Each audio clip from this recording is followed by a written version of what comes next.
generalmente no hay problema. Ahora si lo adelanto, Y sacando temas, profe, no hay problema, lo puede adelantar. bueno, pará. Y eso que no ha llegado el parcial todavía, ¿eh?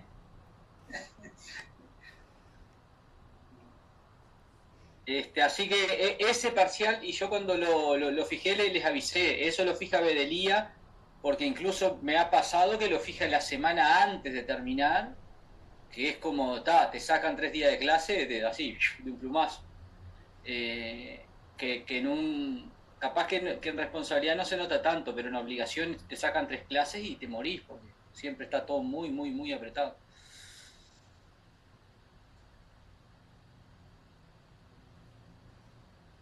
Bueno, así que está, si es el último parcial, vamos a esperar a que confirme, a que Bedelía determine la fecha. Yo en cuanto me pasen la fecha del último parcial, se las paso. Porque es por los salones y no sé qué drama hay con los salones. Es como si la facultad tuviera menos salones después de la pandemia. No sé. Si no te la fijan para el 25, hace fuerza porque sea el 29, por favor.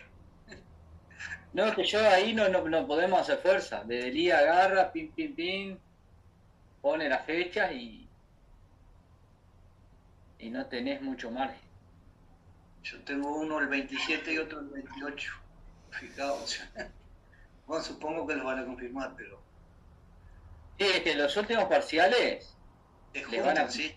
Sí, en la misma semana le van a caer todos. Sí, por eso. No Y me en el gustaría. mismo día también. Sí, y el mismo día también. Bueno, responsabilidad contractual. Habíamos hecho la distinción de responsabilidad contractual, extracontractual y derecho al consumo, diferentes aspectos que puede haber. Por ejemplo, la prescripción es algo importante. Y de hecho, para poner un ejemplo que preguntaron sobre la cuasi contractual, a mí me han consultado, bueno, ¿qué es contractual o extracontractual? Y yo lo primero que le pregunto, otros colegas, ¿cuándo se te prescribe? Porque estando las dos posiciones bastante fundadas, bueno, ¿cuándo se te prescribe? Porque si se te prescribe, si ya pasaron los 4 años, tenés que sostener que es contractual porque la extracontractual prescribe los 4. O sea, esos son consecuencias importantes. Muchas veces para fundamentar, más allá de lo ideal que uno tenga, si va a defender una posición que está a punto de prescribir o prescribió, capaz que tiene que ir por el régimen de plazo más largo. En cambio, si va a estar del otro lado defendiendo que no hubo cuasi contrato, va a defenderla del régimen con plazo más corto. Entonces, más allá de que sea el mismo sistema con los mismos elementos, tienen particularidades que hacen la diferencia. La diferencia de prescripción, generalmente la prescripción busca certeza, ¿no? Y ustedes, si se ponen a pensar en un régimen de responsabilidad extracontractual, por ejemplo, un accidente de tránsito, si fuera de 10 años, igual que la contractual, sería bastante complicado porque usted tiene un accidente, ¿no? Pasa un año, no pasa nada, pasan 2 años, no pasa nada, pasa 3 años, no pasa nada, y claro, la persona ya piensa que no le van a reclamar. Y por el otro lado, la prueba y todos los testigos. Imagínese un testigo recordando un hecho de hace más de 3 años. Imagínese un testigo recordando un hecho de 8 años. La contractual es distinto porque normalmente lo más común es que los contratos estén documentados, estén en instrumentos. Aunque la mayoría de los contratos sean consensuales, bueno, normalmente ¿cómo es? Se documenta de alguna manera y eso permite tener certeza igual dentro de 8 o 9 años. Y bueno, un montón de valoraciones que ustedes podrán hacer sobre los regímenes de prescripción. El hecho es que la ley ya los establece.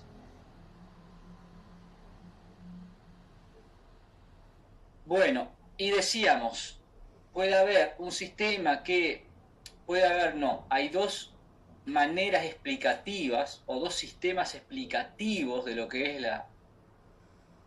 las consecuencias del incumplimiento contractual. Uno es la perpetuatio obligationis, bien, que dice que bueno, la obligación se perpetúa, no hay una nueva obligación, no nace una nueva obligación indemnizatoria porque los daños y perjuicios tienen función solutoria.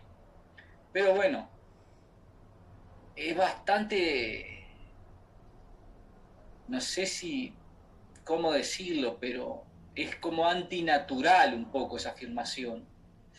Porque está, si bien hay artículos que dicen, como el 1551, que es el más claro de todos, que dice que la obligación continúa pero varía de objeto y es obligado a los daños y perjuicios, también se puede interpretar que eso justamente está diciendo que cambia la naturaleza o la función de solutoria a indemnizatoria.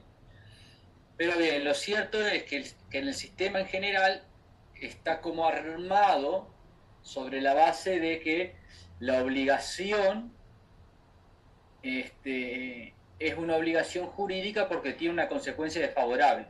Y la consecuencia desfavorable es la indemnización de daños y perjuicios en caso de incumplimiento.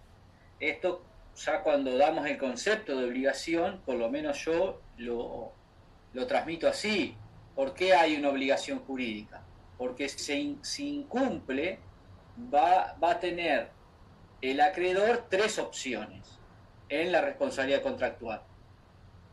La ejecución forzada, tres opciones macro, ¿no? Después vamos a ver ahora otras opciones que nos dan incumplimiento, pero en principio va a poder ejecutar forzadamente la obligación, ejecución forzada específica, bien, o sea, le tenía que entregar la cosa, va a poder exigir que le entregue la cosa más los daños y perjuicios, o va a poder exigir la indemnización autónoma de daños, o sea, todos los daños y perjuicios derivados del incumplimiento, que algunos le llaman ejecución forzada equivalente más los daños y perjuicios, o va a poder, en los casos de los contratos bilaterales o los contratos unilaterales en los que se prevea, va a poder resolver el contrato más los daños y perjuicios.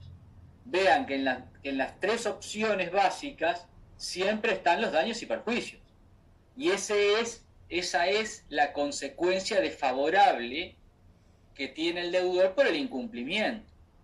Entonces, ¿por qué la obligación es jurídica? Porque hay responsabilidad, porque hay una consecuencia desfavorable que se agrega a la prestación debida.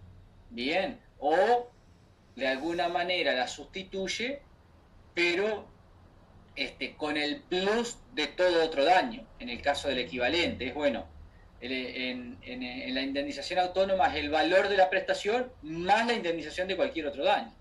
Entonces siempre hay indemnización de daños y perjuicios. Entonces esto lleva a que, en mi caso y en la mayoría de los profesores que conozco, se haya optado por un sistema explicativo de responsabilidad civil.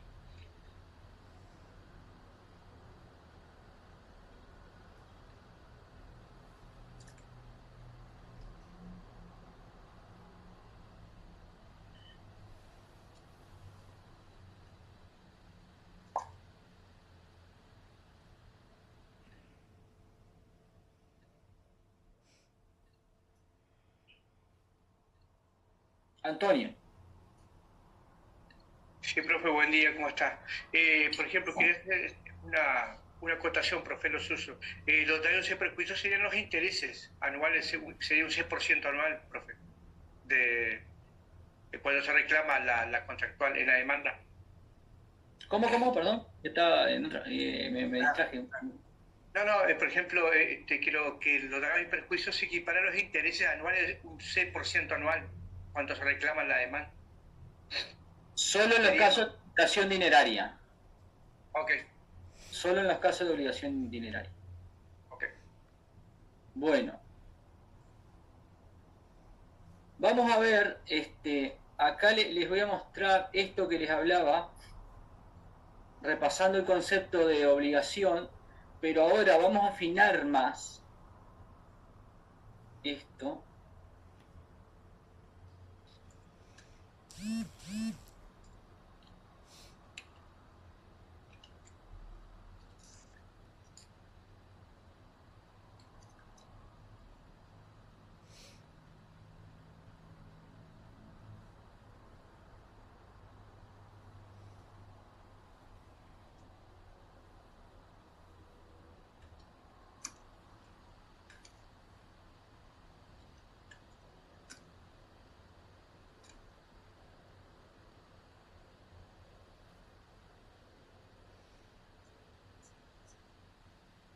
Para que vean ya, vamos adelantando los remedios.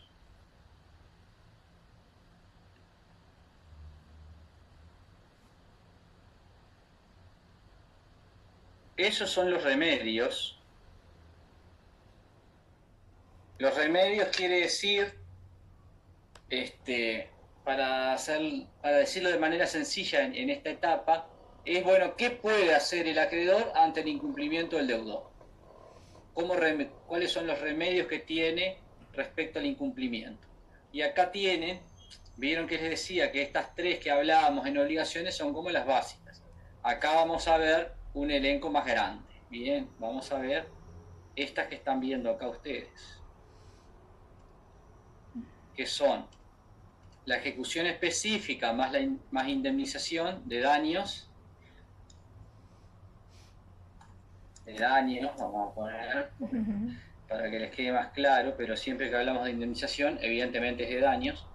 Ejecución específica más indemnización de daños, la indemnización autónoma, que es el valor de la prestación más todo otro daño, la reparación o sustitución más indemnización de daños, la reducción de contraprestación más indemnización de daños y la resolución del contrato más indemnización de daños.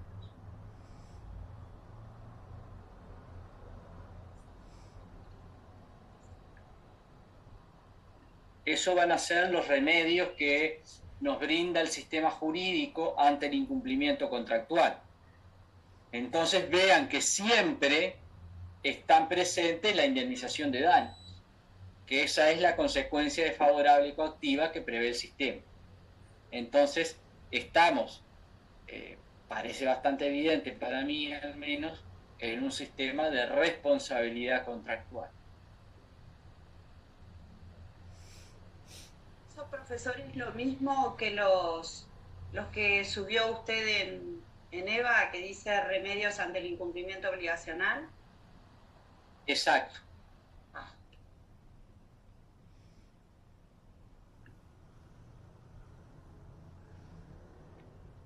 Bueno, vamos a ver entonces qué es el incumplimiento. Porque para que haya responsabilidad, tiene que haber todos esos elementos que ya vimos, pero ahora vamos a analizar un punto concreto que decíamos, bueno, la responsabilidad contractual o extracontractual se distinguen en que el hecho dañoso, en un caso es el incumplimiento obligacional y en otro caso es el incumplimiento del deber de no dañar. Bueno, ¿qué es el incumplimiento? ¿Alguien sabe qué es el incumplimiento?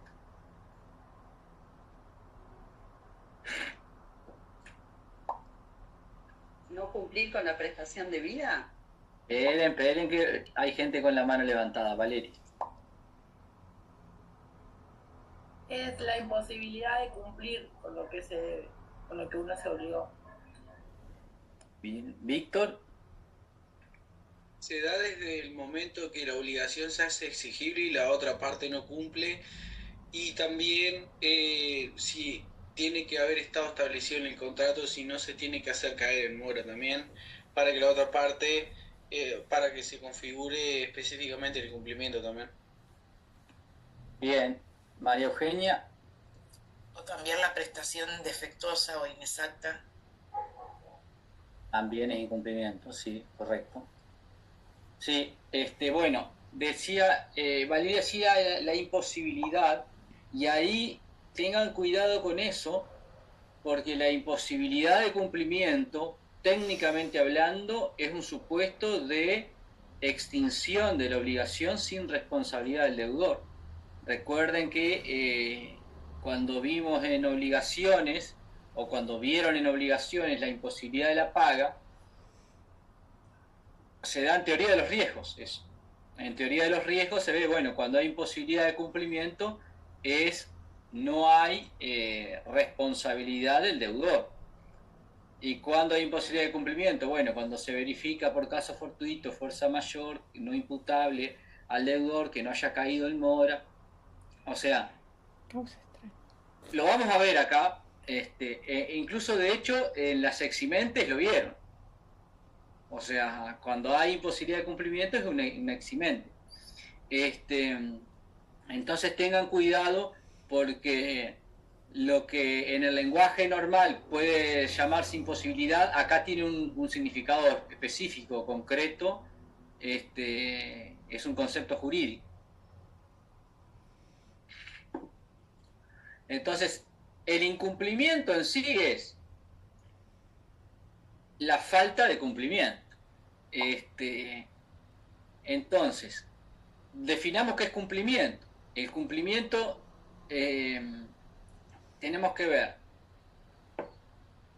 Por un lado, los autores distinguen el incumplimiento material, bien, y la imputabilidad.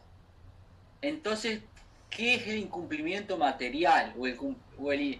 El incumplimiento material viene a ser el incumplimiento sin más, ¿no? Entendido como puro y simple. Entonces, para saber qué es el incumplimiento tenemos que recordar qué es el cumplimiento. ¿Qué es el cumplimiento? Antonio.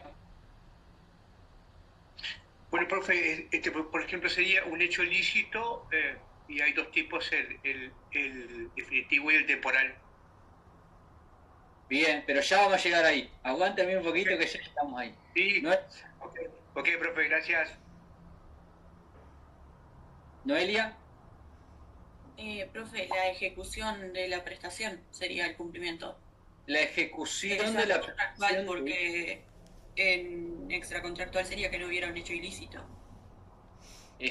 Sí, la ejecución del deber de no dañar. Sería. Claro.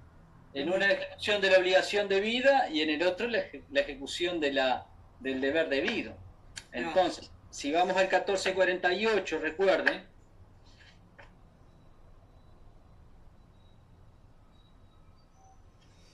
dice, la paga es el cumplimiento por parte del deudor de la dación o hecho que fue objeto de la obligación.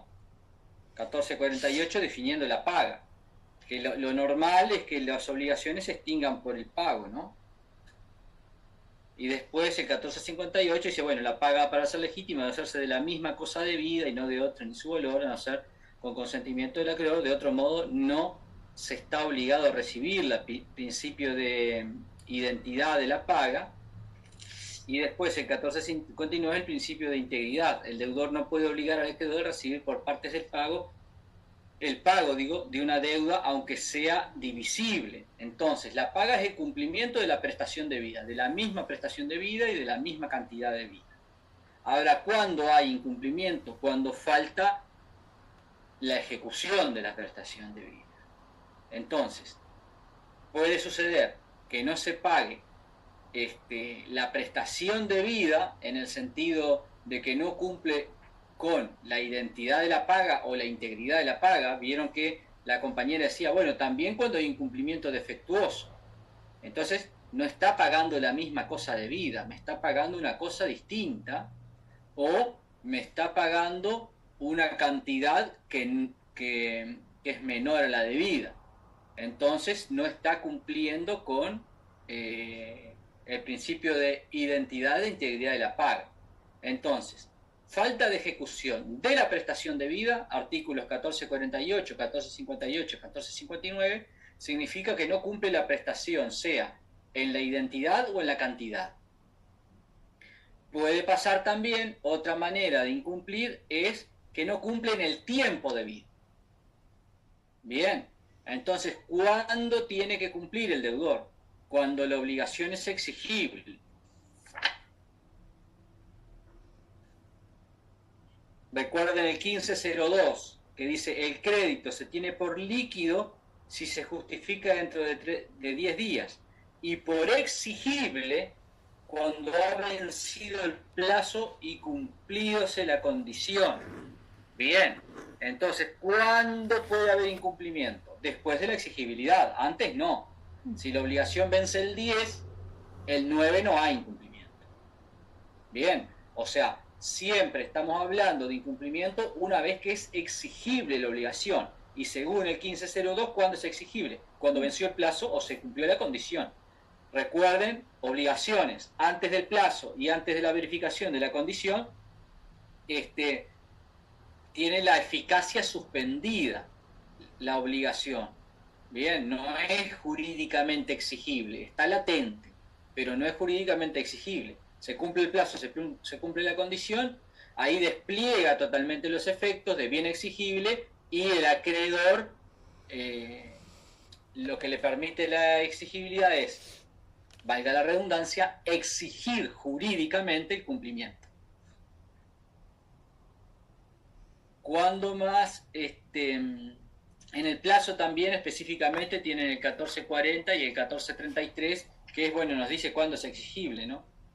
10 días después del nacimiento, cuando no se establece plazo, quiero decir.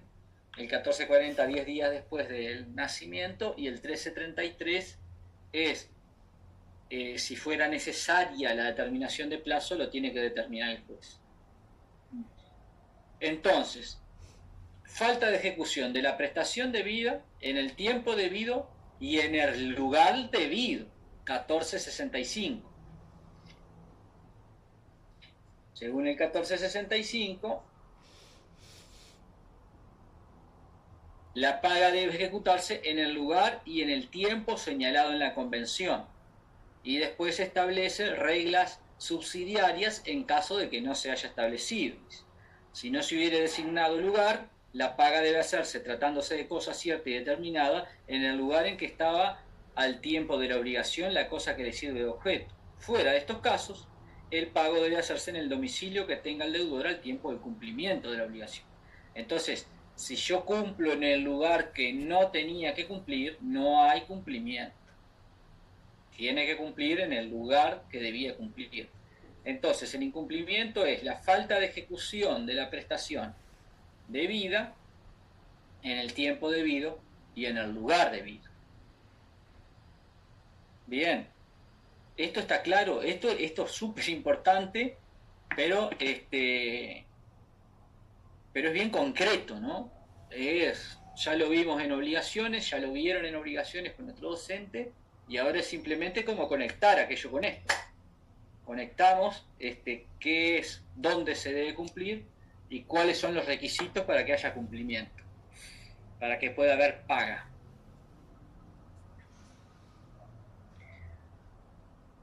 Bien, los autores agregan acá la imputabilidad, que la verdad que yo no comparto tanto, pero bueno, tampoco me he puesto a estudiar a fondo el tema como para escribirlo y después poder refutarlo y tener éxito en la refutación, o que me hagan una contracrítica y me maten.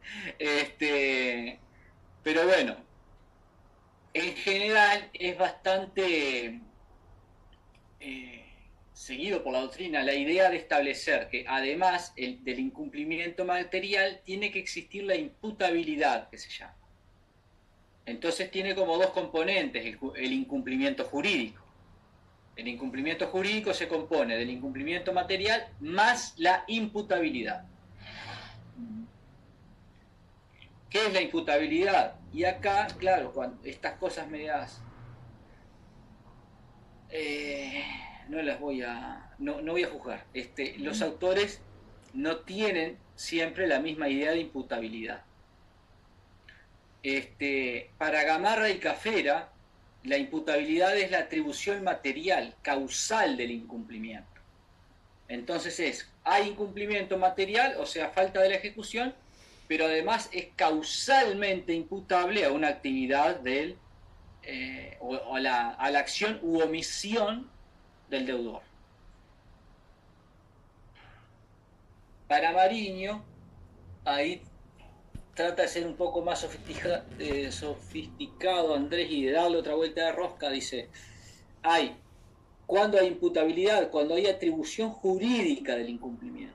O sea, no solo causal, ¿no? Atribución jurídica es no solo causal. Entonces, la verificación del factor previsto por la norma aplicable. Entonces Mariño dice, bueno, no solo es causal, también está en fase de atribución de responsabilidad. Entonces, ahí puede haber también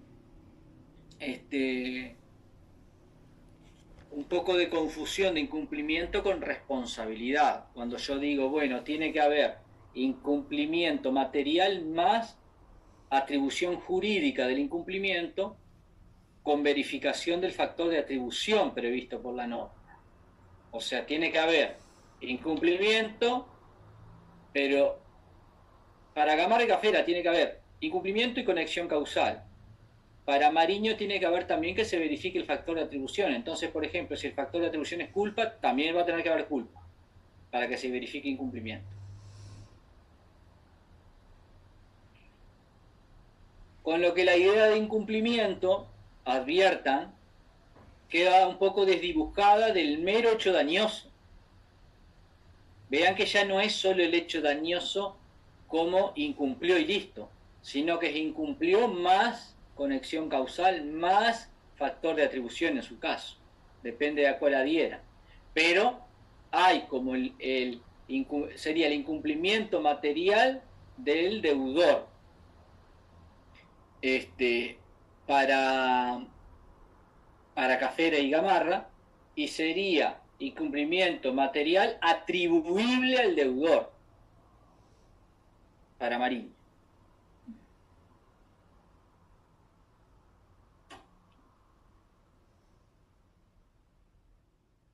Y ahí, bueno, ustedes recuerden que tienen el factor de atribución general es la culpa leve,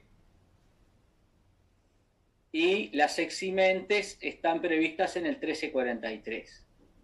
De todas maneras, acá en responsabilidad contractual, después de esta clase se va a ver mora, y después de mora se va a volver un poco a los factores de atribución, porque en responsabilidad contractual hay algo que se llama las obligaciones de medio y de resultado, que son singularidades que no hay en la responsabilidad extracontractual. Entonces se va a volver un poco la idea de la atribución del incumplimiento ahí.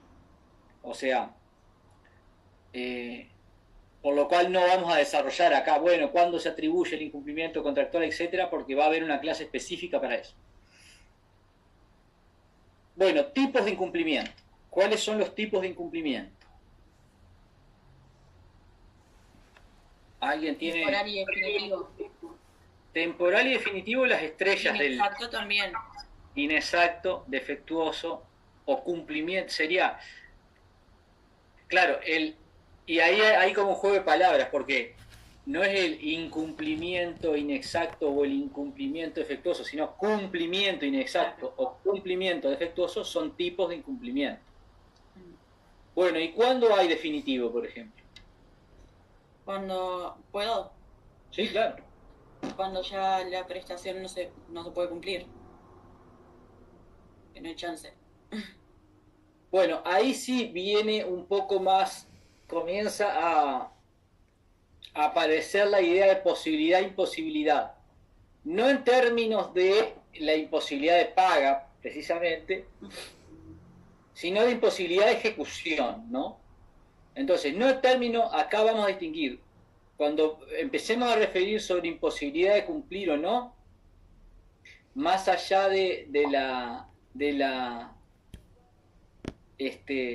nos vamos a despegar, quiero decir, de la idea de la imposibilidad de la paga como imposibilidad por hecho de la naturaleza o caso fortuito no imputable al deudor, sino que acá vamos a referir a una imposibilidad en un sentido distinto de la imposibilidad de pago, en el cual puede haber imposibilidad de cumplimiento por dolo o culpa del deudor. Entonces el tema es que ya no es posible cumplir. Entonces acá el análisis que hacemos es si el incumplimiento definitivo o temporal es, bueno, ¿es posible cumplir o no es posible cumplir? Entonces, ¿cuándo hay imposibilidad de cumplimiento? Bueno, cuando sea, por la razón que sea, ya no es posible cumplir. O sea, entonces, podrá haber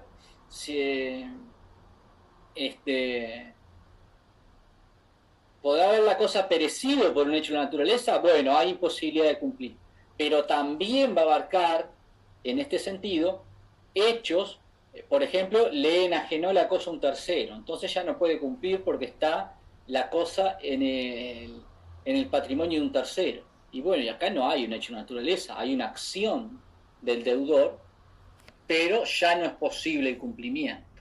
Bien, entonces, acá hago la aclaración, es más amplio que la imposibilidad de cumplimiento por caso fortuito o fuerza mayor. Entonces, incumplimiento definitivo. Ya no es posible, sea por la razón que sea, ya no es posible cumplir. O puede haber, y acá vamos a ver que hay una distinción entre Gamarra y Caffarì Carnelli, hay una puja ahí de cuando hay incumplimiento definitivo. En cuando ya no es posible, todos están de acuerdo. Ahora Carnelli y Mariño dicen, bueno, también hay incumplimiento definitivo cuando ya no satisface cuando la prestación ya no satisface el interés del acreedor. Entonces ahí hay incumplimiento definitivo también. Entonces, ¿cuándo sería esto? Y acá vamos a ver que todo en la idea de incumplimiento, el interés del acreedor es una pieza clave. Bien, porque aquí en esta situación de que paga o incumple, el interés del acreedor es una pieza clave. Por ejemplo, para poner sobre la mesa la relevancia que tiene el interés del acreedor, Cafera define la paga como la satisfacción del interés del acreedor. O sea, define la paga como un efecto. ¿No? O sea, todo lo que satisface el interés del acreedor, si Cafera, es paga. Entonces, dice, porque puede pagar el propio deudor, puede pagar un tercero, puede pagar con la misma cosa, puede llegar a pagar con una cosa equivalente si lo autoriza el juez. Entonces, hay pago siempre que se satisface el interés del acreedor. Entonces, vean la relevancia que los autores llegan a dar al interés del acreedor, es todo, prácticamente. Entonces, acá, Carnelli sostiene, cito a Carnelli porque es el originario, vamos a decir, después Mariño lo sigue y lo siguen otros autores, también pone como punto central la satisfacción del interés del acreedor. Y acá algo que va a distinguir la posición de Carnelli y la posición de Gamarra es que no requiere mora.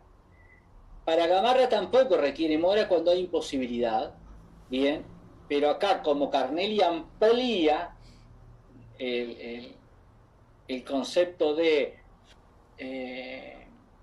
incumplimiento definitivo cuando no hay interés del acreedor, bueno, podría decirse, bueno, pero en esos casos requiere mora. No va a requerir mora tampoco. Entonces, acá podríamos decir, hay consenso en que el incumplimiento definitivo no requiere mora, pero donde está la diferencia es que para Gamarra, en caso de que pueda ser cumplido todavía, aunque el acreedor ya no tenga interés, no hay incumplimiento definitivo.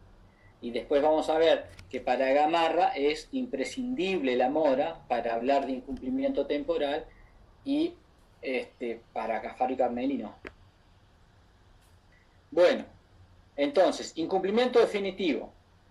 O ya no es posible la prestación, o la prestación ya no satisface el interés del acreedor. Cuando hay incumplimiento tengo algunos artículos acá en incumplimiento definitivo.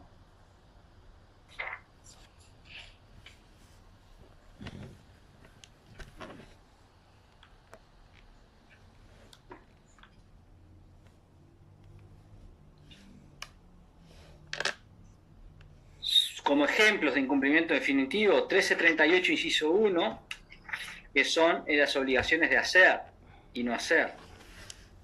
Entonces, claro, cuando hay incumplimiento se dice, en caso de falta de toda obligación de hacer o no hacer, se resuelve en el resarcimiento de daños y perjuicios en caso de falta de cumplimiento del deudor. 1340. Si la obligación es de no hacer, el contraventor debe los daños y perjuicios por el solo hecho de la contravención. Acá hay incumplimiento definitivo. 13, ¿dónde está el 41?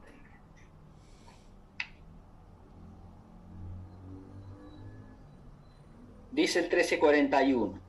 Los daños y perjuicios solo se deben cuando el deudor ha caído en mora de cumplir su obligación o cuando la cosa que se había comprometido a dar o a hacer no podía ser dada o hecha sino en el tiempo en el tiempo determinado que ha dejado transcurrir. Acá también es un caso de incumplimiento definitivo en la segunda parte. La primera no, porque está requiriendo la mora. La primera no, porque, sí, pero vamos a hacer una aclaración ahí respecto a la mora, porque vamos a ver que la mora acá se requiere para pedir los daños y perjuicios. Y podría haber incumplimiento y yo no pedir los daños y perjuicios. Vamos a verlo ahora, seguidamente vamos a ver esto. Y después, el 1551, el deudor puede liberarse entregando cualquiera de las cosas prometidas, pero no puede obligar al acreedor a recibir de una parte de una y parte de la otra en las obligaciones alternativas. No, perdón, leí mal. Parecía rarísimo.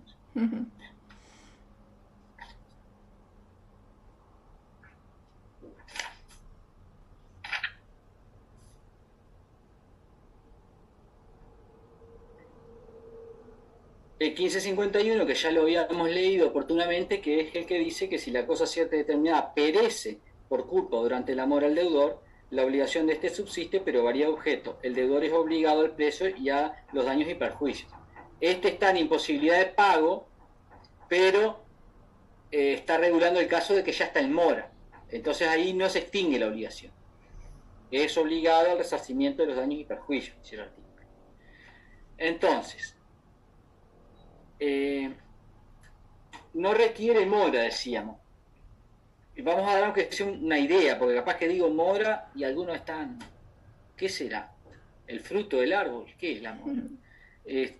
La mora es una formalidad que se requiere para darle certeza a la situación de incumplimiento, para acertarla. Entonces, por ejemplo, la obligación vence el día 10 de septiembre y no paga, entonces el 11 se hace una interpelación que puede ser judicial, puede ser por telegrama. ¿Qué es? Es un requerimiento formal para que cumpla. Lo que normalmente ustedes, capaz que han escuchado, las intimaciones. Intima judicialmente, intima por telegrama, y eso lo que produce es la mora. Entonces, la mora es un estado o una situación jurídica en la que se encuentra el deudor luego de un determinado acto o la verificación de una situación, porque puede haber mora automática también. Entonces es algo que en el sistema es como un plus formal al incumplimiento. Está el incumplimiento material y después se le agrega ese plus formal que es hacer caer en mora al deudor.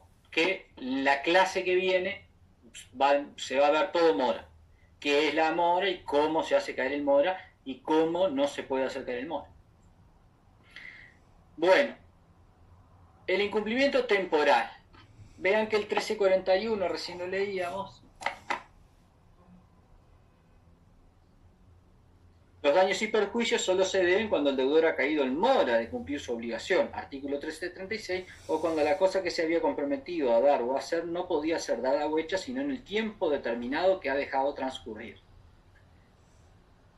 Entonces, ¿qué supone el incumplimiento temporal? Que el incumplimiento tardío es posible y que satisface el interés del acreedor. Entonces vean, es por contraposición a la definición anterior. La definición anterior era, o no es posible cumplir, o no satisface el interés del acreedor. El incumplimiento temporal, entonces, ¿qué va a suponer? Si lo queremos dividir en dos universos, definitivo y temporal, lo contrario, el incumplimiento temporal es cuando todavía es posible cumplir y satisface el interés del acreedor. Acá son acumulativos, ¿no? Podríamos decir. Porque tanto si no es posible cumplir como si no satisface, decíamos, hay incumplimiento definitivo. Entonces, lo que significa que acá, para que haya incumplimiento temporal, se tienen que dar las dos cosas conjuntamente. Tiene que ser posible cumplir y además satisfacer el interés del acreedor. Para la tesis de Cafaro y Carnelli y Mariño, que es la que estamos siguiendo. Ahora,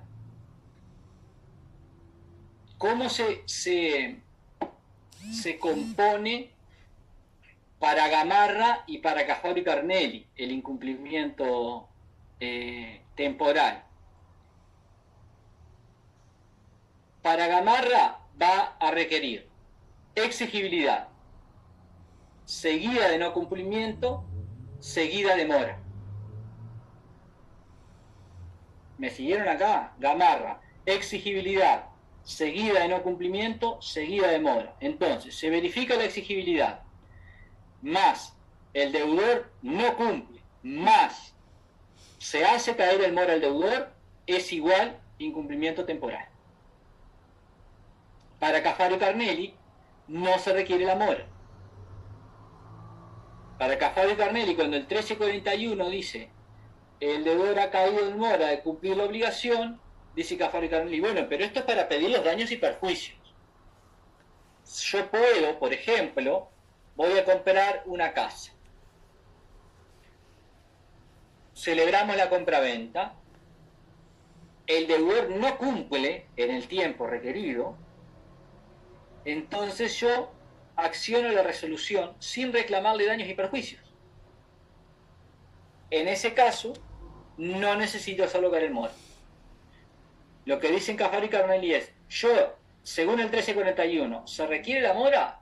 Sí, y solo sí va a pedir daños y perjuicios. Si no pide daños y perjuicios, por ejemplo, pide la resolución o pide la ejecución sin daños y perjuicios, pide la ejecución sin daños y perjuicios, no le interesa discutir sobre los daños y perjuicios o no tuvo daños y perjuicios,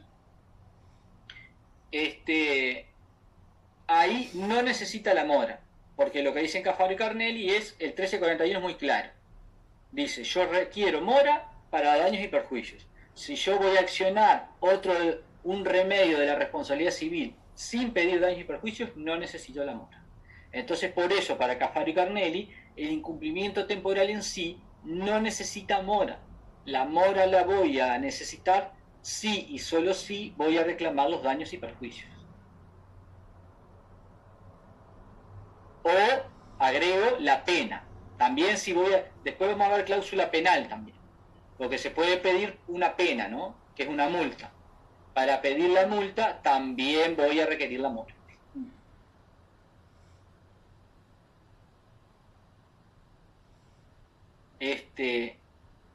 Les voy a mostrar acá como un esquema temporal para que vean cómo se desarrolla, por las dudas que no lo hayan agarrado bien. Esto es un esquema temporal, ¿no? Donde... Profe. Aguántame un poquito, ya estoy. Se verifica el nacimiento de la obligación, después va a venir la exigibilidad, después está el incumplimiento material, y aquí Gamarra dice, bueno, si no ha caído en mora, hay un retardo lícito. Bien, hasta que se produce la mora y hay incumplimiento.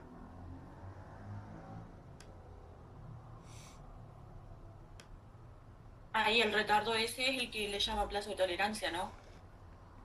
Exacto. Hay un retardo lícito. ¿Estoy compartiendo ahí? Sí. Sí, sí. Y después se verifica el incumplimiento jurídico. ¿Vieron? Incumplimiento material, incumplimiento jurídico. Ahora, Cafaro y Carnelli lo que dicen es que, bueno, yo la mora y el retardo lícito, esto es solo para si pido la indemnización de daños y perjuicios. Si no pido la indemnización de daños y perjuicios, esto lo puedo suprimir para Cafaro y Carnelli. Entonces, Cafaro y Carnelli serían dos esquemas similares, este mismo para el caso de que yo pida daños y perjuicios, pero si yo no quiero pedir los daños y perjuicios, no necesito la mora. Y por ende no va a haber retardo lícito ni lícito. Bien. Pero este esquema temporal me parece que los puede como bajarles un poco a tierra, a veces la narración que hace la doctrina, que de repente a veces es difícil ubicarla si no tienen experiencia en contratos. Porque capaz que uno, bueno, yo qué sé, ha alquilado no sé cuántas veces, ha tenido algún atraso, ha tenido algún desalojo y ya más o menos sabe, tiene una noción de cuando uno le habla. Si no, este es la sucesión de hechos, ¿no? Nace la obligación, se hace exigible, incumplimiento material, después viene el retardo lícito que se va a dar hasta la mora. Si hay mora automática, por ejemplo, que es la que se verifica conjuntamente con la exigibilidad, esto ya no va a estar. La mora se va a verificar al mismo momento que el incumplimiento material. Y ahí deviene el incumplimiento jurídico. Eso para la tesis de Gamarra.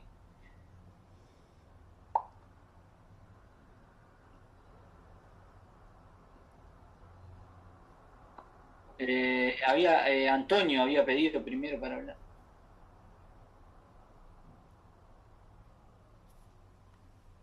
Bien, profe. Por ejemplo, en la demora, por ejemplo, hay un requerimiento, por ejemplo, el incumplimiento temporal estaría entre el periodo de exigibilidad y la constitución de mora.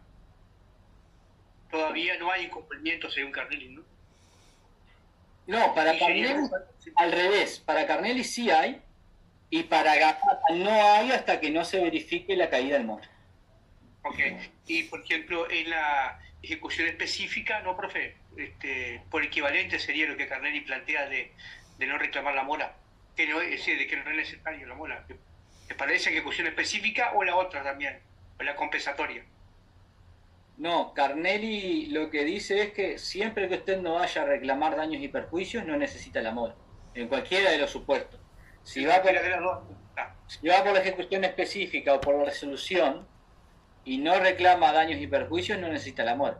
Cuando va por la equivalente, como es la indemnización autónoma, y son daños y perjuicios, ahí va a necesitar mora. Ok, gracias. Valeria. Sí, profe. Aparte de si quiero pedir daños y perjuicios, y también dijo multa, o sea, si necesito pedir una multa, que se multe, ahí también necesito mora. La mora. Sí, lo van a ver en la clase que viene, van a ver mora, efectos de la mora. Entonces ahí van a ver, puedo pedir los daños, puedo pedir la pena, puedo pedir, ya no se admite la imposibilidad de pago, van a ir viendo qué efectos tiene la mora. Valentina. Profe, entonces acá para Cafaro y Carnelli, donde no se necesita el retardo ilícito y la mora, el incumplimiento temporal ya se daría el incumplimiento jurídico y... Exacto, Cafaro y Carnelli dicen, el incumplimiento jurídico coincide con el material. Eso es lo que dice Cafaro y Carnelli, el incumplimiento jurídico se da con el incumplimiento material. La mora es un requisito para pedir los daños y perjuicios y la pena. No es un requisito para que se verifique el incumplimiento. Carlos. Profe, para que caiga en mora automática debe estar especificado en un contrato, ¿verdad? Sí, lo van a ver la clase que viene, sí. Tiene que estar expresamente establecido. Pensé que me estaba adelantando un poquito, pero ya algo quería preguntar. Marcelo. Sí, yo quería saber más allá de estas posiciones doctrinarias, y entiendo que puede ser tal vez atípico no reclamar daños ni perjuicios y solo reclamar la prestación, digamos. Pero la jurisprudencia, ¿qué piensa al respecto? Si yo no constituyo mora, deudor y solo voy por la prestación sin daños y perjuicios, ¿es llevable eso usualmente o no? Como ser llevable es, quizá la jurisprudencia mayoritaria es gamarrista. La jurisprudencia mayoritaria es gamarrista, puede haber hay algunos fallos a veces, sobre todo en los casos difíciles. Puede haber algún caso que va por la teoría de Carnelli, pero en general es más gamarrista que cafarista, por así decirlo. O sea, si ustedes fueran a accionar, hagan Canemora. Claro, no tendría sentido, además porque tampoco no conlleva una dificultad enorme, digo, constituir mora. No vale la pena correr el riesgo, exacto. O sea, porque de hecho, esto es una discusión bien académica, ¿no? Bueno, ¿requiere o no requiere? Bueno, la norma, pero claro, en los términos prácticos, los abogados normalmente, y bueno, gracias por la pregunta, porque esto está bueno también plasmarlo, cómo sucede en la práctica, y una vez con la velocidad de la clase lo deja para atrás. Pero en términos prácticos, primero normalmente se pacta la mora automática. Entonces no es un problema la caída en mora. De hecho, yo siempre me pregunto, ¿para qué existe la mora? Es una cosa tan, no quiero decir la palabra, pero estéril, innecesaria, que me acuerdo en un congreso que tuvo que, una de las disertantes era una comercialista, dice, entonces empieza a contar de cuando empezó a estudiar y que estaba ahí entre dos aguas, o iba al derecho civil o al comercial, dice. ¿Y saben por qué me hice comercialista? Dice, porque los civilistas hace 100 años que están discutiendo la mora. Y la mora en comercial es automática, entonces debería, o sea, esto de la mora, de la imputabilidad, es como muy, no sé, es como si los civilistas no tuviéramos nada que hacer y nos ponemos a ver qué vuelta le podemos buscar a esto. Me parece que en términos prácticos normalmente se pacta mora automática y no van a tener ese problema. Y de hecho, si son abogados, traten de pactarla, porque les soluciona este problema, la mora automática. Y después, como dice el compañero, bueno, tampoco cuesta tanto mandar un telegrama. El tema es cuando, yo qué sé, le va a mandar el telegrama y se mudó y no recibe el telegrama y tiene que hacer la intimación judicial y bueno, después se puede complicar. Entonces, está bueno que sepan también las posiciones por si tienen que echar mano a ellas. Pero en la práctica no se suele dar y le diría que la mayoría de los juristas siempre va a adoptar una posición que trate de tutelar mejor los intereses que está representando. Entonces, si usted no va a correr el riesgo, póngale que es un grado 5, póngale el propio Carnelli. Vamos a suponer que Santiago hace una demanda, no sé qué, bueno, ahora está jubilado hace años, pero está, presenta la demanda. Y va a hacer caer el mora. Usted se piensa que Santiago Carnelli no va a hacer caer el mora al otro porque sostiene que no, lo va a hacer caer el mora. No se va a arriesgar a que no caiga el mora. Y Andrés también, Andrés Mariño lo va a hacer caer el mora. No le va a dar chance a la discusión. Eso es, en términos prácticos, así.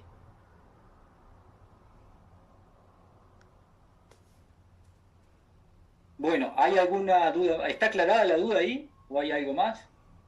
Sí, perfecto, gracias.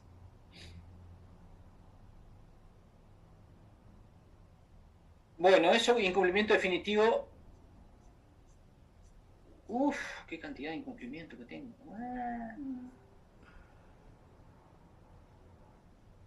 Bueno, no sé si llegamos. Vio, profe, nosotros le decimos que nos dé sus apuntes, vio. Ah, no, porque acá arranca mora. Esto es hasta acá entonces. Cumplimiento parcial. Ah, no, estamos bien. Qué susto me pegué. Yo como 20 páginas. Imposible, pero no. Es porque después arranca mora. Bueno, incumplimiento parcial o inexacto. Este incumplimiento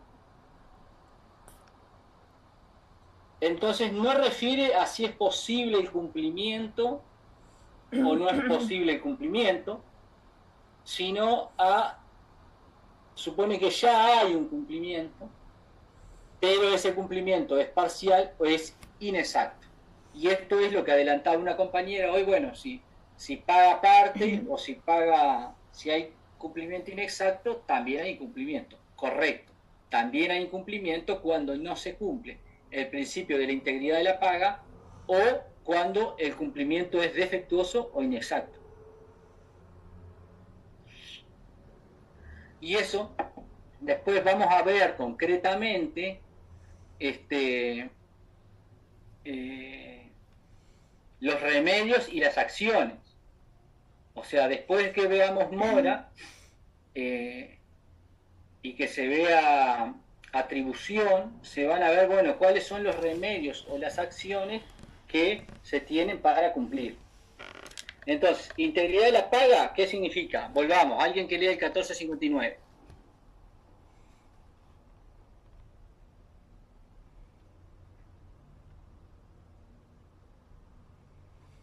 Yo ya leo, profesor. 1459. Sí.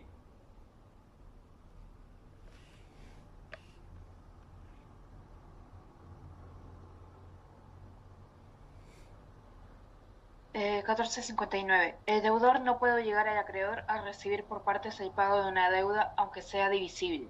¿Sigo? Sí. Ni aún basta ofrecer todo el capital, si devenga intereses.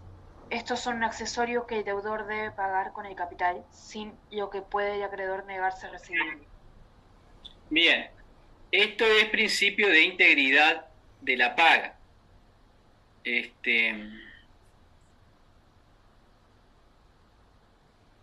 Que nos va a dar cumplimiento parcial. ¿Qué significa esto? Que si debe $100.000 y paga 99.990, no hay pago. O sea, hay un pago parcial, pero hay incumplimiento. Justo ahora estoy por hacer un escrito sobre un incumplimiento parcial. O sea, es un ente autónomo que tiene que depositar una determinada suma, entonces se presenta la ejecución y yo hago la liquidación a mayo de 2023, entonces presento la ejecución diciendo, o abril, bueno, abril o mayo, no me acuerdo qué mes, estableciendo que es eso que liquidé más reajuste de interés legal desde abril o mayo de 2023, porque claro, entre que yo presento la demanda, le dan traslado, no sé qué cosa, para cuando va a depositar, ya no es esa misma suma. Recuerden que siempre en obligaciones de dar suma de dinero se tiene que actualizar, y eso se actualiza mediante el reajuste legal cuando es en pesos y el interés legal tanto cuando es en pesos como es en dólares. Entonces, claro, pasan, no sé, a los... el 28 de agosto creo que fue, deposita. Pero claro, ahí ya pasaron como 4 meses y depositó la suma liquidada en abril. Entonces, claro, ahí no hay cumplimiento. Entonces, lo que ahora se hace es decirle al juez, mire, hay incumplimiento. Disponga que deposite el saldo restante. Pero ahora, y acá viene capaz el punto fino de la cuestión, tiene que depositar, tiene que reajustar a la fecha que hizo el depósito o a la fecha que va a completar el pago. A ver, ¿qué dicen? A la fecha que va a completar. Claro, a la fecha que va a completar el pago, porque probablemente el ente me diga, va a reajustar todo a la fecha que... No, yo pagué tal fecha. Entonces, en realidad, ya no es una discusión de cuánto... Es una discusión de si pagó o no pagó. ¿Se entiende? Entonces, no. Usted depositó el 99,9%, pero no depositó la totalidad. Entonces, como dice ese artículo que acaban de leer, no puede obligar al acreedor a recibir por partes el pago. Entonces va a tener que reajustar a la fecha que complete el pago, no a la fecha que entregó la suma. ¿Vieron? Y esto capaz que ahora, yo estoy poniendo un ejemplo de que no es muy significativa la suma, pero bueno, para la víctima le es significativo, sobre todo porque es un caso doloroso para la víctima, quiere que pague hasta el último peso. Entonces, más allá de lo económico, también es significativo el efecto de que, bueno, que pague todo, por lo menos si va a pagar menos de lo que le corresponde pagar, que pague todo. Pero puede haber casos donde eso sea muy significativo. Supónganse que acá el ente cumplió y pagó dentro de los 30 días de la sentencia, pero a veces se demora, no sé, hay demoras internas en los organismos o en lo que sea, o ni que hablar si es un particular, y demora varios años en pagar. Claro que no tiene que pagar la liquidación, tiene que pagar el reajuste, y si no paga el reajuste no hay pago. Por eso pedí que leyeran el segundo inciso también, porque incluso establece específicamente el tema de los intereses. Valeria. ¿Escuchó el caso de Uber, que ganó el juicio el trabajador de Uber por 5 millones, una cifra, ni sé cómo decirla, por horas extras, por nocturnidad, pero un caso sin precedentes? Había casos que le habían reclamado a la empresa, pero este es la primera sentencia que salió de esta manera, pero no sé cuánta plata, alguien que capaz que más rápido que lo googleé, pero una cifra que imposible, o sea, impensada. Dice que es el primer caso que se falla a favor de de los trabajadores. No, o sea, pero que es del año pasado, ¿no? ¿O no? No, salió ayer lo escuché, estaba el abogado hablando en la tele. Ah, capaz que la confirmación en apelaciones. Yo había escuchado algo, porque está... sí, segunda instancia dijo que falló de la... 5 millones de pesos, ahí lo puso, gracias a la compañera. 5 millones de pesos. Sí, yo no, la verdad no viene informativos ni nada de eso. Y no estoy muy al tanto de la justicia laboral, pero sí había escuchado el año pasado.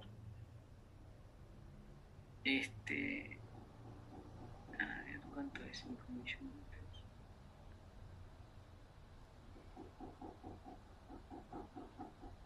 $125.000. Para laboral es mucho. En laboral no hay grandes cifras normalmente, pero para laboral es mucho, sí. Bueno, esto, principio de integridad de la paga. Entonces, esto me da el cumplimiento parcial. Pero también está el cumplimiento defectuoso o inexacto, que tiene relación al principio de identidad de la paga. Alguien que lea el 1458.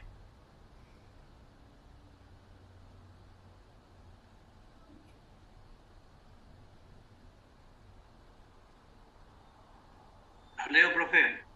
Adelante. 1458. La paga, para ser legítima, deberá hacerse de la misma cosa debida y no de otra ni su valor, a no ser de consentimiento del acreedor. De otro modo, no está obligado a recibirlo. No sé si quiere los otros incisos. No, porque, bueno, sí, léalo, porque si no queda como que, ¿por qué no se leyó el otro? Bien, inciso 2. Sin embargo, si el deudor no pudiese hacer la entrega en la misma cosa o de la manera estipulada, debe cumplirla en otra equivalente a arbitrio del juez, pagando los daños y perjuicios que por esa razón pueden irrogarse al acreedor. Toda obligación contraída a pagar en moneda corriente o sin expresar su especie se entenderá que es en moneda nacional. Ese inciso está como codigado ahí. Sí, la verdad que sí. Bueno, la paga para ser legítima debe hacerse de la misma cosa debida y no de otra ni su valor, a no ser de consentimiento del acreedor. De otro modo, no está obligado a recibirla. Sin embargo, si el deudor no pudiese hacer la entrega en la misma cosa o de la manera estipulada, debe cumplirla en otro equivalente a arbitrio del juez, pagando los daños y perjuicios que por esa razón puedan irrogarse al acreedor. Entonces, el principio de integridad de la paga, de identidad, de la paga, recoge este artículo y dice, bueno, tiene que pagar con lo mismo, ¿no? Lo mismo que se obligó, salvo que haya consentimiento del acreedor o salvo que lo plantee al juez y el juez lo autorice a pagar con una cosa distinta. Esas son las dos excepciones. ¿Y esto qué significa? Que también vamos a un caso de la persona compra un vehículo full time y full time. Está como loco el profe. Full equip y le entregan un vehículo que no lo es. Bueno, sí, es el mismo auto, el mismo motor, todo. Las prestaciones principales parecen que son la misma, pero bueno, si la persona compró un vehículo con las características X y no le entregan el vehículo con las características X, no hay cumplimiento. Bien, entonces puede aparentemente parecer que es la misma cosa, pero no lo es. No hay identidad en la paga. Y esto es muy importante porque puede derivar en qué, en que si en una disputa, en que si el deudor entiende que sí está cumpliendo con la prestación debida, ¿qué podría hacer?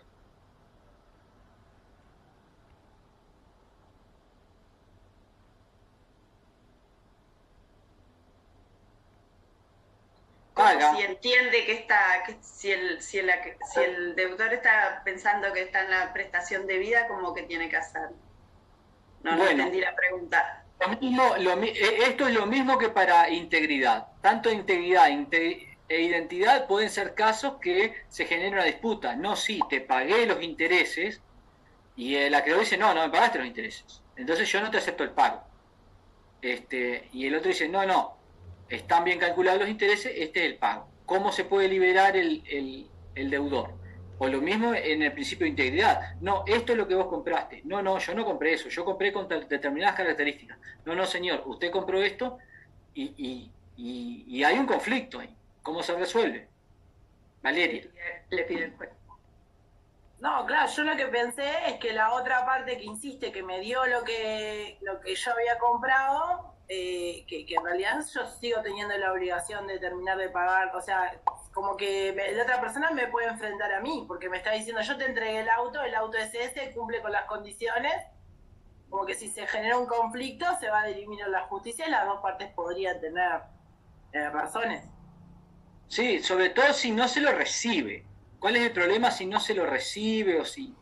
Analía? En ese caso no se solicita al juez para que o sea, la persona que tiene que recibir eso la reciba. No me sale la palabra de cómo era lo que se solicita para que esa persona a través del juez tenga que tomar la cosa obligado. No me puede salir la palabra, no me acuerdo cómo es. Es la ablación y consignación. Antonio. Correcto. Eso era lo que yo quería decir. Consignación, exacto. Tiene que hacer oblación y consignación, esto lo tienen que tener clarísimo. Y ahí justamente en un proceso de oblación y consignación es donde se discute, porque nadie discute.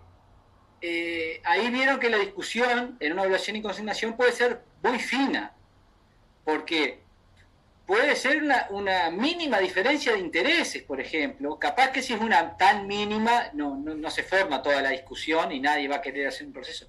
Pero puede ser una discusión sobre los intereses. Nadie discute el capital, pero por ejemplo, pero la suma de intereses está discutida, o de reajuste. Puede ser que no discuten las características principales de la cosa, sino y justamente esos casos son los que los casos de cumplimiento inexacto, defectuoso, pueden dar lugar a que el deudor inicie un proceso de oblación y consignación, y ese es el proceso en el que normalmente se va a discutir ahí a lo fino si se cumplió debidamente o no. Porque el deudor va a hacer el proceso de oblación y consignación y después, para liberarse y que produzca efectos de pagas, no basta la oblación y consignación. Va a tener que hacer el proceso de declaración de bien hecha, la oblación y consignación. Y ahí, en definitiva, es donde el juez va a resolver si está bien hecho el pago o no. Pero para que vean que esto no es algo menor, ¿no? Que puede puede tener varios giros de espiral y puede derivar no solo en un proceso principal de exigir el cumplimiento, sino que en el deudor el deudor esté convencido de que cumplió y se termine ventilando otro proceso de oblación y consignación y declaración de bien hecha la oblación y consignación. Profe, disculpe, por ejemplo, el pago en cuotas, en partes, profe, ¿sería total o parcial? Pregunto. Bueno, eso depende de lo que esté establecido. Si se está establecido en cuotas, si va pagando de cuotas, es la prestación de vida. El tema es cuando usted quiere fraccionar una de las cuotas o quiere fraccionar un pago total que era el contado. Siempre es, debe esto, quiere pagar esto. Eso es, sea cuota, sea total. Siempre que yo quiero pagar menos de lo que debo, ahí se está incumpliendo el principio de integridad. No importa si es cuota o si es total. Bueno, preguntas.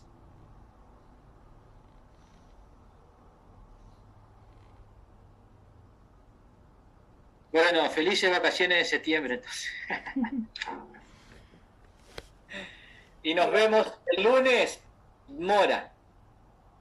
Igualmente, profe, gracias. Hasta el lunes. Ahí Amarra está bien trabajado, Mariño también, el Mora no hay mucho problema.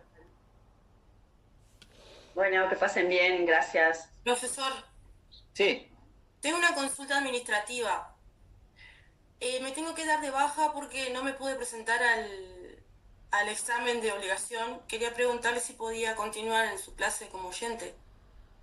Sí, tiene que escribir al correo de bajas que está ahí en EVA y sí, a las clases puede venir tranquilamente. Muchas gracias. Merece.